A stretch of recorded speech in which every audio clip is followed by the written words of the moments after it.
जोहार झारखंड, जय झारखंड। साथियों, 2024 विधानसभा चुनाव का परिणाम सबके सामने आ चुका है। झारखंड राज्य में पुनः एक बार महागठबंधन की सरकार बनने जा रही है।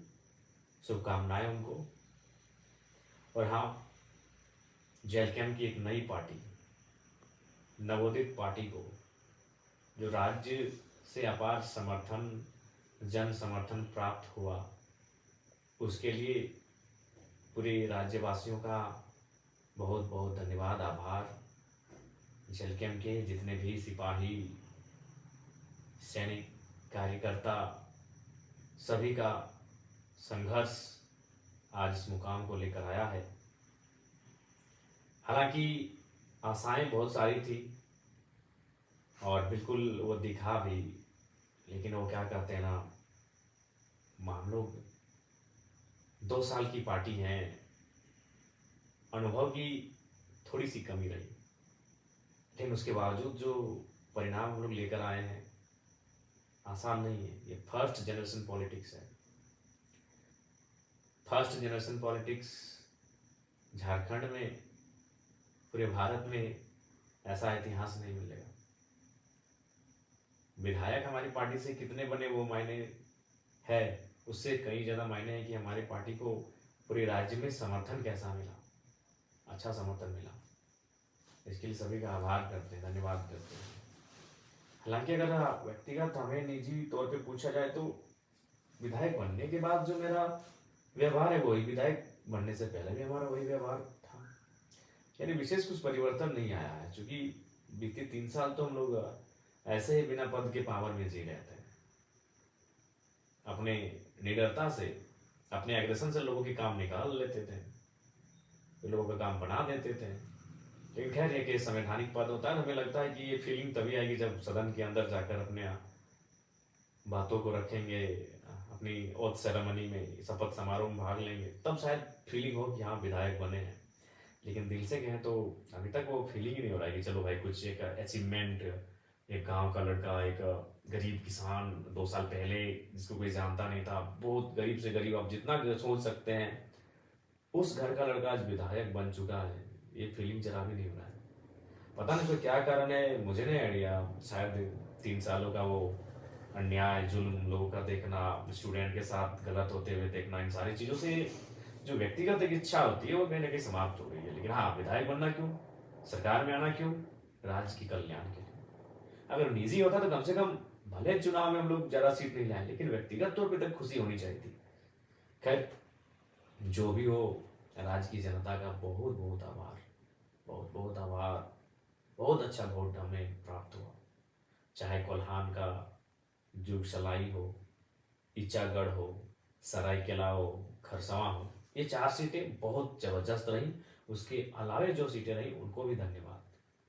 अगर आप दक्षिणी छोटा नागपुर की बात करें तो तमाड़ में अच्छा खासा वोट रहा, सिल्ली में अच्छा खासा वोट रहा, कांके और खिजरी में भी, यानी दक्षिणी में भी 4 सीटें बहुत लाजवाब रही। उसके अलावा बाकी सीटों पे हम लोग अच्छा किए।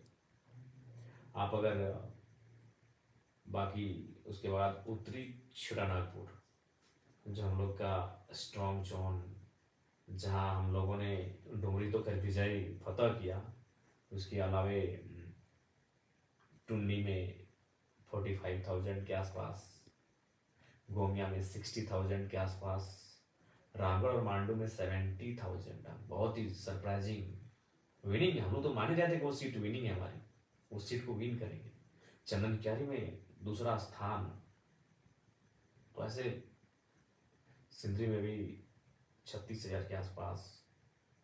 तो ओवरऑल बहुत अच्छा फीडबैक। पहला चुनाव, फर्स्ट अटेम्प्ट चुनाव, प्लस युवाओं की टीम, नए लड़के, कभी पॉलिटिक्स किए नहीं है, अगर किए नहीं तो कार्यकर्ता की हैसियत से किए हैं। एक किंग मेकर, एक नेतृत्वकर्ता की हैसियत से जो लड़के कभी पॉलिटिक्स किए नहीं हो, जो बहनें, वो जो महिलाएं, वो हमारी राजनीतिक दल में सम्मिलित हैं, उसके बाद भी इतना अच्छा प्रदर्शन, ये बहुत सुनहरा। और मैं बैरमो भूल रहा था, 60,000 बैरमो। हालांकि बैरमो की तमाम जनता का बहुत आभार, बहुत प्यार मिला। हालांकि मलाल तो रहा, असल फतह तो करने को देश बैरमो ही था। लेकिन हम भी तो कोई 30 मार का थोड़ी है। एक दिन का कार्यक्रम दिए थे, एक ही सभा हम बैरमो में किए, हमारी हार का कारण वही रहा। 18 तारीख की शाम को अभी कितना प्लानिंग किया गया कि हमको वहाँ नहीं जाने दिया जाए, बैरमो एंट्री नहीं हो मेरा। काश अगर बैरमो में हम जिस प्रकार डुमरी में हम शायद एक एक पंचायत तक एंट्री किए थे, डुमरी में 70 का 70 पंचायत एंट्री किए थे, तो उसी प्रकार अगर बैरमो का सारा पंचायत, जरेडी का 17, पेट्रोबार का 10, बैरमो का 19, चंद्रपुरा का 14, नगर में जो वार्ड है अगर सारा को विजिट कर लेते हैं तो हमें विश्वास है चुनाव हमारे पक्ष में होता और शायद 7,000 10,000 से चुनाव हम जीत जा गए होते हैं। लेकिन समय का अभाव था और हमने बैरमो के चुनाव को कार्यकर्ताओं पे ही छोड़ दिया था, जो कि अंतिम समय में निर्णय लिया था बैरमो चुनाव लड़ने का। अगर मेरी दिली इच्छा कही जाए और मेरा अगर निजी मत, तो मैं पुनः दोहराऊंगा, मेरी इच्छा मांडू और गोमिया थी। गोमिया इसलिए थी कि गोमिया में हम लोग फर्स्ट थे, और कोई भी अगर अगर हम अपना निजी स्वार्थ देखते हैं तो शायद हम गोमिया को चुनते हैं। लेकिन मेरी लड़ाई आउटसाइडर्स, माफिया, आउटसाइडर्स पूंजीपति, आउटसाइडर्स दबंग किस्म के लोग जो झारखंड की राजनीति कब्जा कर रहे हैं, उनसे भी तो मेरी लड़ाई है। और बैरमो में वो तो फिट था, दोनों आउटसाइडर्स दबंग नेता जिन्होंने केवल शोषण और जुल्म किया था झारखंडियों पे, तो वहां लड़ना मेरी वैचारिक लड़ाई थी। मैं बैरमो को छोड़ नहीं सकता था, बैरमो से मैं भाग नहीं सकता था, जबकि मुझे भी मालूम है कि उस सीट संकट में ये डेंजर सीट है। डेंजर सीट इसलिए है कि लोकसभा के चुनाव में बैरमो से मुझे 53,000 वोट मिले थे, मैं तीसरे नंबर पे था, सबसे पीछे था टॉप में। द टॉप जो 3 लीडर थे उनमें सबसे पीछे था, नीचे था, लेकिन फिर मैंने साहस किया, क्योंकि ये टाइगर का जिगरा है भाई, वो हार जीत से ऊपर की सोचता है। मैं बैरमो में इसीलिए कूदा था कि मेरा मानना है कि बैरमो जहाँ सीसीएल है, जहाँ बीसी आउटसोर्सिंग है, जहाँ डीबीसी है, तमाम योजनाएं हैं, वहाँ मैं आऊँगा तो आर्थिक न्याय की बात करूँगा। खैर बैरमो हार के भी मैं डुमरी में ही जीत के मैं देख लूंगा बैरमो को, टेंशन मत लीजिए। लेकिन अगर मैं बैरमो में आता, जैसे अभी अनूप सिंह मिस्टर जीत गए हैं, शुभकामनाएं उनको, वैचारिक मतभेद है, कल भी रहेगा, लेकिन जो जनादेश है उसको तो सुनना होगा, उसको स्वागत करना होगा। तो अनूप सिंह जी को हमारी ओर से बधाई रहेगी, लेकिन आप भी जानते हो क्या करेंगे, डीओ उनके भाई को, रैक उनके जीजा जी को, ट्रांसपोर्टिंग उनके साले साहब को, बहुनई को, जीजा को, साला को, भाई को। इसके अलावा अनूप सिंह जी कुछ विशेष आगे सोचेंगे नहीं। पूंजीवादी सोच के व्यक्ति हैं, साम्राज्यवादी सोच के व्यक्ति हैं, राजशाही सोच के व्यक्ति हैं, लेकिन फिर भी बैरमो के लोगों को जो भी उन्होंने निर्णय लिया है उसका भी स्वागत है। लेकिन हाँ, अगर ये आपका टाइगर जीत जाता है तो फिर बैरमो से ही झारखंड को अगर तब्दील नहीं करते तो फिर आप बेकार करते हैं। अगर हम जीत के आते हैं तो बैरमो में जितने भी वर्ग समुदाय के रहने वाले लोग हैं, हर एक वर्ग तक पहुंच कर कम से कम एक एक व्यक्ति को तो जरूर लेके आते हैं। अनूप सिंह जी जीत गए हैं, उनकी बिरादरी के बाहर शायद ही कोई व्यक्ति आपको डीओ में, ट्रांसपोर्टिंग में दिख जाएगा, दिख जाए तो अच्छी बात है और गनीमत है। अगर हम जीत जाते हैं तो एक एक समाज के व्यक्ति को वहाँ खोज के लेके आते हैं, क्योंकि आर्थिक न्याय का मतलब ही होता है हर एक समाज, हर एक तबका के पास आर्थिक स्थिति सक्षम होना। तो खैर जो जीत गई सो बात गई, लेकिन बैरमो के तमाम साथियों का बहुत बहुत धन्यवाद कि हमने एक दिन कार्यक्रम दिया और अपने वोट 60,000 तक पहुंचा दिए। बहुत बड़ी बात है, ये जीत है। बैरमो में हम अपना फ्यूचर देखेंगे, है फ्यूचर हमारा। और डुमरी का तो खैर वो भावनात्मक रहा है, डुमरी का आभार। उसके अलावा सभी टुंडी रहे, गोमिया रहे, सबको धन्यवाद, मांडू रहे, लेकिन विशेषकर जहाँ से मैं लड़ा हूँ डुमरी बैरमो के तमाम कार्यकर्ता, आप निश्चिंत रहे। जन्म कुमार महातो डुमरी का विधायक थोड़ी है, क्या लगता है कि आपको हम हमें विधायक ही मान रहे हैं? जी नहीं, आप तो हमें राज्य का नेता मानते हैं, हम राज्य की आवाज है, हम राज्य का चेहरा है। बिल्कुल आप टेंशन मत लें, हमने जीता डुमरी है, नजर बैरमो, बागमारा, टुंडी में भी रहेगी, निश्चिंत रहिए आप, हम खड़ा है। ये पागल जिद्दी जुनूनी टाइगर आपका खड़ा है, टेंशन मत लीजिए। आपके समर्पित भाव को बहुत बहुत शुक्रिया, बहुत समर्पण आपने दिखाया चुनाव में। और हाँ, हाँ, कहेंगे कि थोड़ा जुलूस वगैरह जो है इसको थोड़ा कट आउट कीजिए और कोशिश कीजिए काम पे लग जाए। और अगर आप जुलूस निकालते हैं तो अपने पंचायत में दिन को निकालिए, रात को बिल्कुल भी नहीं। दिन को निकालिए और कोई भी हमारे कार्यकर्ता है किसी प्रकार का ऐसा कुछ मतलब नहीं करेंगे जिससे कि पार्टी की छवि धूमिल हो। और विशेषकर जेएमएम के साथियों से कहेंगे, देखिए चुनाव 20 वर्षों तक जनता ने आपको जनादेश दिया था। अब उसी जनता ने अगर आपको जनादेश नहीं दिया है तो उसका सम्मान कीजिए।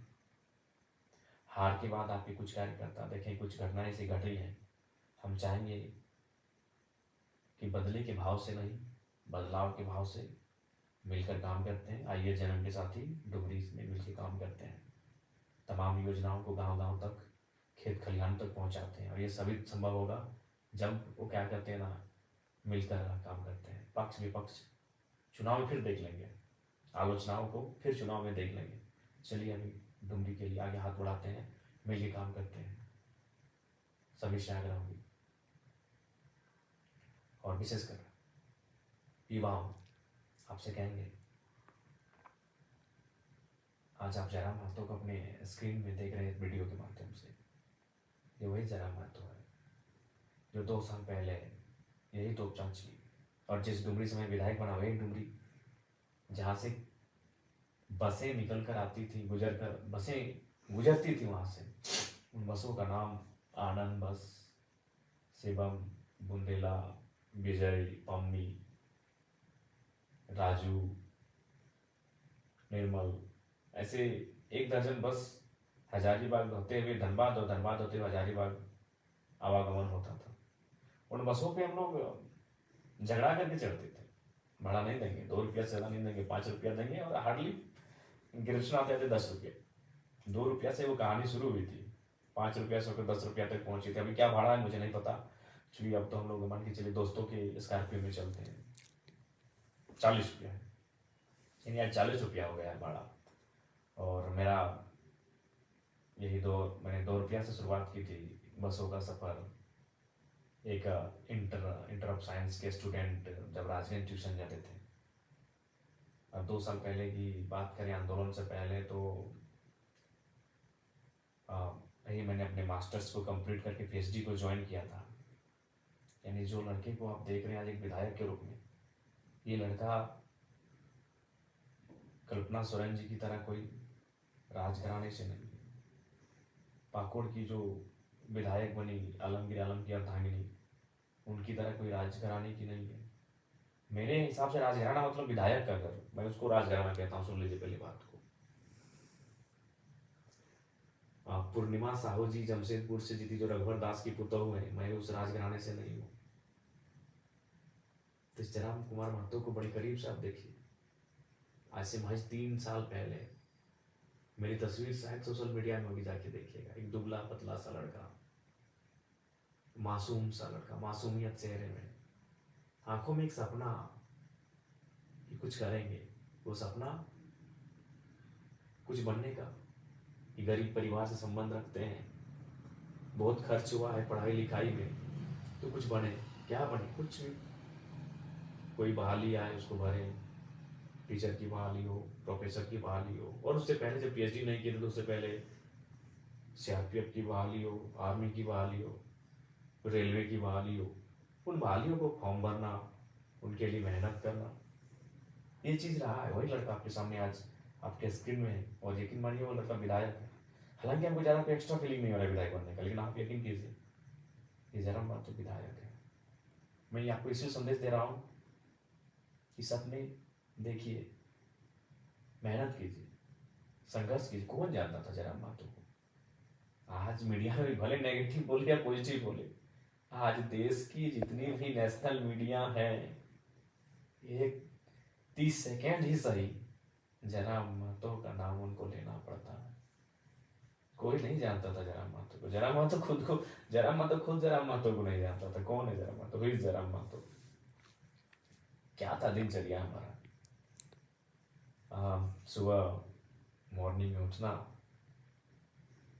घर से 600-700 मीटर दूरी में मैदान फुटबॉल का, वहाँ दोस्तों के साथ आकर सुबह वही बैठकर डिस्कशन, वहाँ से जोरिया तक जाना, जोरिया में फिर नहाना धोना और बसों में बैठकर फिर कॉलेज तक पहुँचना, फिर कॉलेज से रिटर्न आना,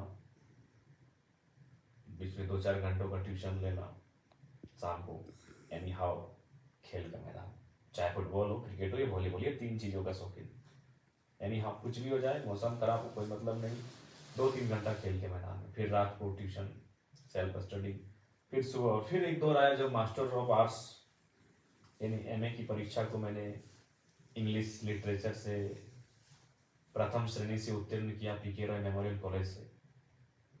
तो एक दिन की घटना है, मैं नहाने के लिए जोरिया जा रहा था। जोरिया जिसको आप छोटी नदी कह सकते हैं, अगर आप सभी नहीं समझे कि जोरिया का क्या मतलब है, तो छोटी नाला नदी कह सकते हैं। तो वहाँ कुछ हमारे बगल में जो एक सरकारी +2 हाई स्कूल है, बच्चे क्लास को छोड़ के बाहर बैठे थे। तो बच्चों को तो पहले हमने चूंकि पकड़ा उनको अपने साथियों के साथ, उनको पकड़ के प्रिंसिपल के पास हम लोग कंप्लेन करने के लिए गए कि सर क्या हो रहा है, स्कूल का टाइम है, आपके बच्चे जोरिया के किनारे घाट में बैठे हैं नदी के सामने। तो प्रिंसिपल साहब ने बड़ी मार्मिक बात कही कि जरा बाबू, सरकारी विद्यालयों की व्यवस्था ऐसी है कि शिक्षक की कमी है और हम लोग मेंटेन नहीं कर पाते हैं। तो बातों बातों में उन्होंने कहा कि आप भी तो सुने इसी साल एमए पास किए हैं, तो एक काम कीजिए, जब आप एमए पास किए हैं और जाहिर सी बात है आप कंपटीशन वगैरह की तैयारी करेंगे, नौकरी पाने की तैयारी करेंगे, तो जब तक वो नहीं होता है तब तक आपसे अनुरोध है कि 2 घंटा आप हमारे स्कूल में क्लास ले लीजिए। हम गए थे शिकायत करने के लिए कुछ बच्चों का कि ये बाहर भाग के आए हैं स्कूल के टाइम में, और हमें क्या, हमें उल्टा प्रिंसिपल ने कहा कि आप पढ़े लिखे हैं तो 2 घंटा पढ़ा दीजिए। हमने बोला ठीक है सर, पर उन्होंने कहा कि ठीक है, लेकिन आप कंडीशन है कि आप एक आवेदन लिख के दीजिए और अपना जो सारा सर्टिफिकेट्स एमए का, बीए का, इंटर का और मैट्रिक का सर्टिफिकेट इंक्लूड करके कि हम भाई निःशुल्क शिक्षा देंगे, भविष्य में आप किसी प्रकार का दावा नहीं करेंगे। बोले ठीक है सर। हम गए थे भाई शिकायत करने, अब तो हम खुद प्रिंसिपल महोदय की बातों में अब बात भी ऐसा विषय उन्होंने कह दिया कि पढ़े लिखे हैं। तो फिर हमने कहा ठीक है, तो वो शायद सितंबर का महीना था, 2017 का टाइम था। हमने उसी साल जुलाई अगस्त में मास्टर ऑफ आर्ट्स को कंप्लीट किया था। और जब गए क्लास लेने के लिए तो पहला ही दिन जो माहौल क्रिएट हुआ, जो कि आप भी जानते हैं कि पूरे राज्य ने मेरे भाषणों को सुना। तो लीडर और लेक्चरर में एक क्वालिटी समान होती है कि जब वो अगर बेहतरीन लेक्चरर हो, बेहतरीन लीडर हो, तो जब वो बोलता है तो लोग सुनते हैं। तो वही क्लास में मेरे साथ हुआ।